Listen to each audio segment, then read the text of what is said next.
ઉદયસિંહ ઠાકોર। આજના કાર્યક્રમ વિશે શું કહેવા માંગો છો? આજનો આપણો ક્ષત્રિય ઠાકોર સમાજની જે ટુર્નામેન્ટ યોજાણી એમાં અમે ભાગ લીધેલો છે। તેમાં મને ખૂબ સારો રમત ગમતમાં ઉત્સાહ જોવા મળી રહ્યો છે।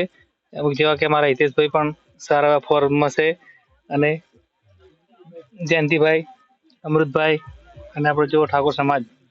આ ટુર્નામેન્ટનું કેટલા વર્ષથી આયોજન કરવામાં આવે છે? આ ટુર્નામેન્ટનું આયોજન 5 વર્ષથી અમારા સીઝન 4 છે। બાકી બીકે વાળા બી તમારી સીઝન 5મી છે। અમારા ઉત્તર ગુજરાત એટલે ઠાકોર સમાજ સીઝન 4 છે। આ કેટલી ટીમોએ ભાગ લીધો છે? અત્યારે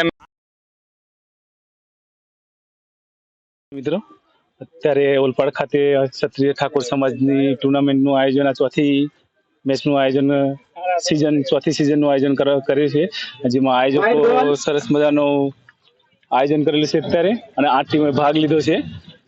અને અત્યારે હાલ ત્રીજી મેચ ચાલી રહી છે, એ પણ બહુ સરસ પ્રગતિમાં ચાલુ રહી છે। અને અત્યારે ઘણા બધા ખેલાડીઓ, સમાજના આગેવાનો પણ અત્યારે ઉપસ્થિત છે અને હાજરી આપી છે અને સારું એવું યોગદાન આપ્યું છે। અને ધન્યવાદ આપું છું આપણા આયોજકોને, કે સરસ મજાનું આયોજન કર્યું અને સમાજને એકઠા ભેગા કરવાનું બીડું ઝડપ્યું છે। તો બધા ખેલાડીઓ સાથે મળીને આનંદ લઈ રહ્યા છે।